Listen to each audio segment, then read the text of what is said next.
the Empires box contains 4 additional empires that you can play God's War with. You can swap out one of these empires with the existing empires for a 3 or 4 player game, or you can add one to play a 5 player game, or you can like swap them all out and mix and match freely. There's no empire that you have to have in a game of God's War for it to be fun, and you can basically freely shuffle all 8 of these empires around in any combination you want. They all play differently, they all give you new exciting possibilities, and they all set new interesting challenges up for the other players. The factions, the empires are generally similar to what they were in the core game, as in they have buildings that are tiles, they have an empire sheet with gifts, although one of the empires has 8 gifts instead of 6, and the empires in the Empires box tend to have, 2 of them have significantly more than 9 units. They have extra units because of the way their empire operates. Now, the core game map is 30 inches by 30 inches.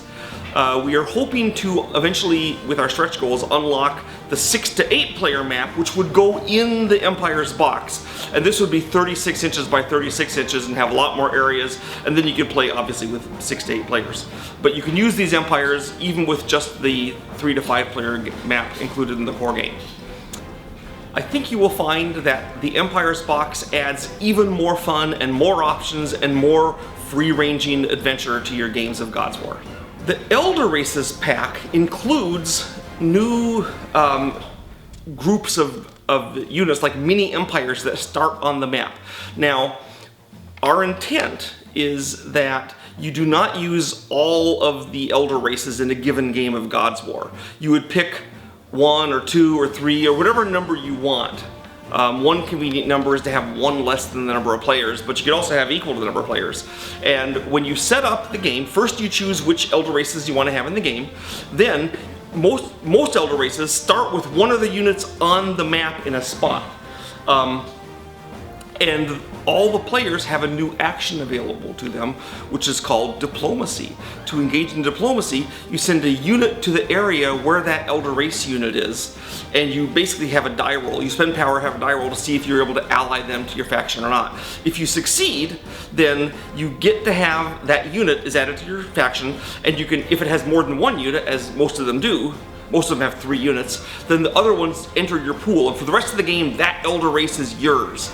You also get a loyalty card for them, which describes their special ability, and most Elder Races have a gift that you can do by accomplishing their quest.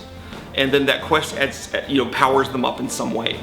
So for example, if you go to the place where the dwarfs are, you can ally with the dwarfs. Now you, for the rest of the game, have the dwarfs. No one else can get the dwarfs. They're just another thing that you have in your group. You can only ally with 1 Elder Race. So once you've picked your Elder Race, the other ones are for your opponents to take, and you can't get them. The Elder Races tend to be extremely powerful for their cost and extremely useful, so you are motivated to go after these guys and try to get them on your side. For example, the dwarfs have the ability that you can, as an action, you can remove a dwarf from the map and replace it with any building, thus enabling you to get your ziggurat much more cheaply, for example. The monster box includes a new type of thing which we didn't really cover in any of our previous games, such as Cthulhu Wars. And what the monsters are, is they are enemies of everyone that are extremely powerful and difficult to destroy, that act kind of on their own terms, and sort of set up a new terrain feature. Because God's War has only the 1 map, well, of course it's different configurations, but it has 1 basic map, adding the monsters suddenly changes that map up in a big way, and the monsters affect all the players in some way. Now, we don't recommend you use all of the monsters in a given game of God's War, just as in the Elder Races, we didn't think you should use all the Elder Races. Now, the monsters are in 3 categories. There's dragons, there's chaos monsters, and there's cosmic monsters. We recommend that at the most, you have 1 dragon, 1 chaos monster, and 1 cosmic monster. Of course, you can disobey my instructions at your leisure, but remember what I advise. So, the dragons start off on the map in the game, and they tend to be a sort of a balancing element. They tend to move and attack on their own and strike at the players who are in the lead to kind of hinder their advancement a little bit. So there can lead to some maneuvering, trying to not be the guy who's quite in the lead but be the second place, so he gets hit by the dragon, not you. And then that becomes a new kind of like a meta game going on as the dragons are striking at people. When you kill the dragons, as with any monster, you get a really terrific bonus that is quite useful. For example, the red dragon's ability is the ability to cancel another player's rune when they try to play it. There's nothing else in the game that can do this. This is the only way you can get that ability, and it's extremely handy because those runes can be very annoying used in the wrong place. The chaos monsters appear when the Chaos Rift appears. And as I said before, I recommend only one Chaos Monster. The Chaos Monsters are activated by the players themselves by an action. Each Chaos Monster has its own action. And you pick that action of the Chaos Monster and move and do the action. Because of this, the Chaos Monsters, unlike the dragons, tend to be an unbalancing element in that the player with the most power can afford to activate them the most often and get the most advantage or disadvantage out of them.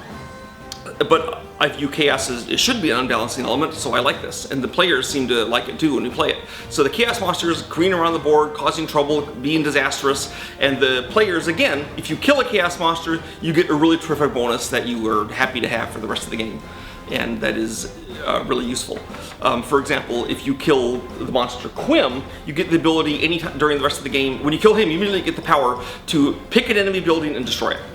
So usually it's a ziggurat, and they hate that. But there you go, that's the power of killing Quim. Quim's not easy to kill, and it's always costly to destroy, so it needs to be worth it. The third category of monsters, which are currently being unlocked via stretch goals, one's already unlocked, the Juggernaut, but these are the cosmic monsters. These are added to the game, or presumably one of them is added to the game of your choice, when the Great Compromise triggers. The cosmic monsters are kind of, unlike the dragons and the Chaos Monsters, they aren't balancing or imbalancing. They just like change the game for everybody. Sometimes one player is more effective than another, but they kind of all affect everybody. So the Leviathan tends to engulf everyone's units. The Androgeus tends to spawn other people's units in her area. And the Juggernaut drags everyone around with it in this huge community kind of thing. The cosmic monsters come in latest in the game. Killing them often requires maneuvering or setting up some kind of trap for them instead of just combat. And when you kill a cosmic monster, you get the biggest rewards. And the reason for that is quite simply, the cosmic monsters only come into the game usually 2 or 3 turns before the game ends, so you won't have as much time to enjoy the reward, so it needs to be huge. Now, I would like to talk about 3 aspects of the game, 3 of the expansions that aren't really gameplay expansions. I mean, none of these add to the rules of the game or the structure of the game. They just make the game nicer. The first and most obvious is the buildings box, and what this lets you do is replace the perfectly functional cardboard tiles of the buildings with actual 3D models. So your ziggurat, instead of being a big tile, is going to be a 3D thing that stands up and looks cool. And they're, of course, they're in the color of your faction. They're easy to spot on the map, and they're way neater than the tiles, but technically they are not a gameplay change. It's just your game has been upgraded. There's a lot of buildings in the building box. Assuming that we reach all our stretch goals, there will be 73 of these building figures, so in all 8 of the colors and all the different styles, so it'll be pretty cool. The next expansion we have, which is not technically gameplay oriented, is the Battle Dice expansion. These are special battle dice that you can use to replace the 6-sided dice when you're rolling for combat. We have found in Cthulhu Wars that it's much quicker when you're rolling the dice to identify how many kills and routes you have than totting up numbers on the 6-sided dice. So the battle dice, I guess, have a tiny gameplay function, but mostly they're to be cool and to be big, heavy. They're large dice. If you've seen the ones in Cthulhu Wars, they're that big. They feel good in your hand. They're first-rate quality dice, and they have a cool image on them of a kill or a route. The final element that we've included is the Arachne Solara figure. Now, if you signed up for our newsletter before the Kickstarter launched, then you're going to get one of these for free with any pledge of the core game or beyond. If you didn't, you can still get it, but it's $25. It's a large figure of the spider goddess of the world of Glorantha, and she's standing there with her left hand pointed out like this. And the reason for this is that she is the first player marker. Now, in the game, there's a little cardboard counter you have with an arrow on it showing the direction to play, and you can use that as your first player marker. In fact, that's what you would do if you only had the core game.